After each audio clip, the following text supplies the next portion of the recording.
Hello, everybody. It's Brian here, and believe it or not, I have some recent finds to show you. I have a tidy little pile of records. You may think that is odd because I think all I've been doing recently is showing recent acquisitions. These were either things I purchased in Buffalo or records that people gave to me. But these date back to early June. I guess these are as far back as 2 months ago. I'll probably call the video August or something like that. But many of these were purchased some time ago, and I just never got around to including them in any video because of all the other videos I have been doing. So let's get going. I'm going to start with a band that I think everyone watching will know, and I would say it's a band that you either really love or really hate. I think opinion is divided. Personally, I find this band quite interesting. And of course, I'm talking about the band of the day, Angine de Poitrine, or Angina Pectoris. Turns out to be the English translation. You know, these anonymous duo from Saguenay, Quebec, with their paper mache masks and giant noses and polka dot outfits, playing a brand of math rock, experimental rock, prog rock, in a microtonal style. And of course, these people did not invent microtonal music, of course, but they sort of popularized it. And wildly popular now. I've seen footage of them playing at the Montreal Jazz Festival with the crowd just spanning way back. Of course, that was a free show, but they've been really popular. Their recent shows here in Toronto were sold out. I did watch that KEXP video that really got the ball rolling for this band. It seems to have gone viral, and I was a little bit divided. I wasn't quite sure where I stood with them, but I did take some time to listen to them, and when I put this record on, I was kind of thrilled by it. I think it's a really good record. Now, of course, if you hate them, that is totally fine. I think they're kind of inventive, really interesting. There's that double neck guitar. They use looping. There's a drum kit. And overall, I think they're a very intriguing band. This is volume 1, of course, which came out originally in 2024. And I didn't get the pressing in 2024. This is the new one that just came out. Now, if there's one strike against them, it's obviously going to be the feet. I remember having a conversation with Jason Skills about this, and he just commented about the feet. He just couldn't do it. I kind of agree. Like, the feet are nonsense to me. Like, put a pair of shoes on. You've got this guy on stage touching guitar pedals and things with his feet that are also polka dotted. It's really off-putting, really unappealing. And what's worse is I think is there a foot photo in here, or is it? I'm not sure if you see feet here. Oh, you do. You see this photo. You do see feet. It's really too much. I wish they would can that. Just put a pair of shoes on. I don't like it. It's hard to listen to this band and not think of feet, which is not something you want to be thinking about when you're trying to listen to music. Inside, you have, apart from that insert, you have this record here. They seem to love pyramids. Here we have a pyramid here, and it indicates the pressing, PRP. It tells you what the pressing is there, but the pyramid, I will show you. Well, you can see the label there. I don't need to take it out. Anyway, I think there's only 6 tracks here. They tend to be lengthy. They don't really use vocals in a traditional way. Sometimes you will hear vocalizations. I don't think it's possible to understand what they are saying. Overall, I give this album 2 thumbs up. I think it's really good. And if you don't like them, you don't like them. What really kills me, though, is that when you're looking at posts somewhere about this band, and some dude will come on there and start just saying, they're terrible, they're awful, who would listen to that? Why do people do that? I don't understand. If you don't like the band, just let it go. I don't go onto ABBA forums and talk endlessly about how I hate ABBA and how they're terrible. I don't do that.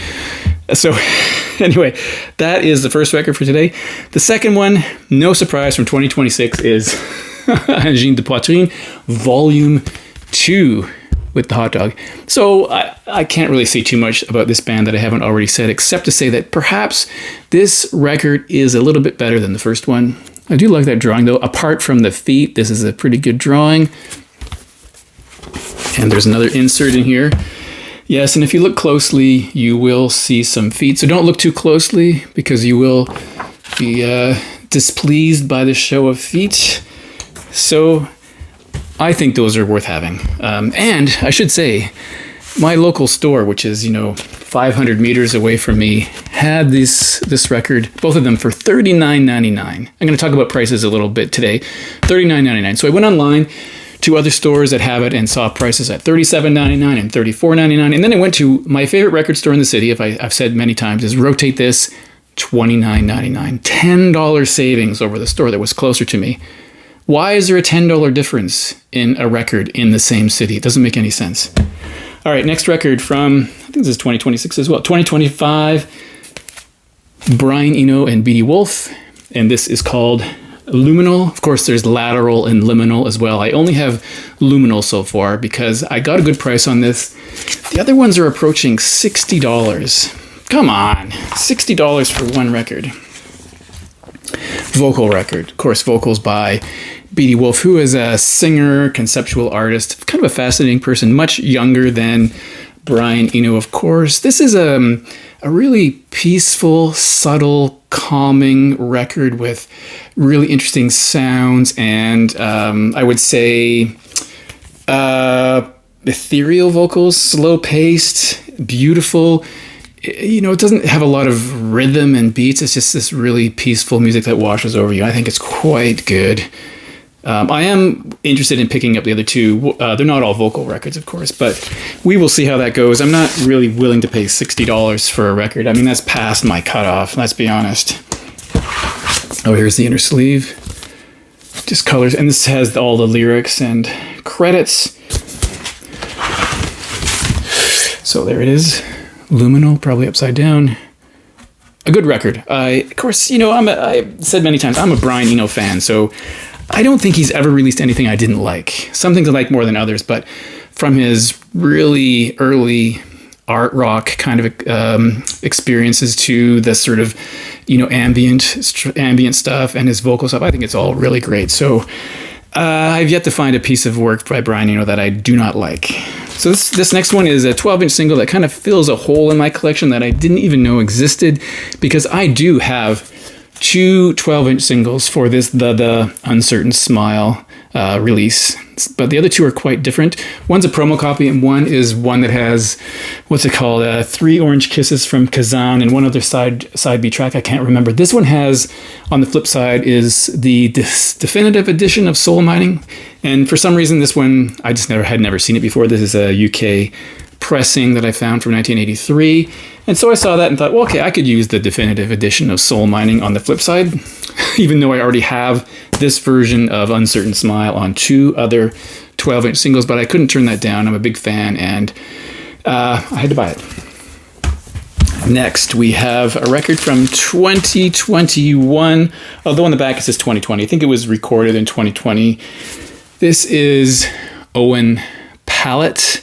Used to be known as Final Fantasy. He changed his name, I guess, fearing that he'd face some litigation from was it a video game, I guess?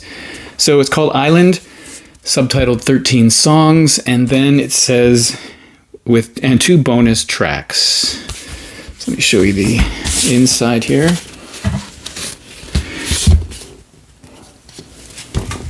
You might be able to see some song titles there. I have, I guess, 4 or 5 other records from him. This is his 5th, if I'm remembering correctly. He is a multi-instrumentalist, you know, keyboards, violin, etc.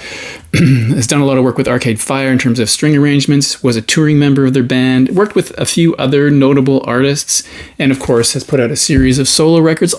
They're all very interesting. They're all very, well, there's a lot of violin in them. If you don't like that, you might not like it. There's keyboards, kind of in a Baroque pop. I guess indie rock is a way to describe it, but I think Baroque pop probably makes more sense. Here is that. He's from Mississauga, Ontario. He also worked with The National at some point. So there is one label. I dug this out of a. I almost said I digged. I dug this out of a delete bin, or not a delete bin, a sale bin at a local store for a really excellent price. So that was a good find. So about this record, I copied something down because I'm never going to be able to remember this. But it was recorded in studio, kind of a live recording with the London Contemporary Orchestra at Abbey Road. a carefully scripted song cycle. So it says it reaches way back to 2010's Heartland for its protagonist, Lewis, a young, ultra-violent farmer from the fictional 14th century land of Spectrum. The album centered on the protagonist's unexplained rage at a god named Owen Pallett. Now, if you get that out of the lyrics, good for you. I've listened to it a couple times. I haven't gotten there yet, but maybe someday I will. Hype sticker. Download code. Excellent. Next, I'm going to move on to a kind of unheralded band from Toronto. I say that because I think they're well known here, but I don't know how well known they are internationally. This is the band's latest release, the sixth release from 2026. This is a record I bought while going to record stores with record stores with David Atkinson in Toronto. I didn't put it in a video for some reason, but I kept it till now. This is a band called Holy Fuck, and it's called Event Beat, and it says the new album.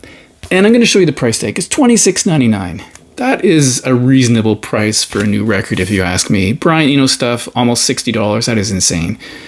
This is a fascinating band. I've always loved this band. I have some of their other material, either on CD or LP. So they're an electronic band, but they use vintage synthesizers and unconventional instruments. So you will hear, well, you might not hear this, but so they don't use looping or any treatments or things like that. They prefer to use strange instruments. It could be toys, it could be traditional things.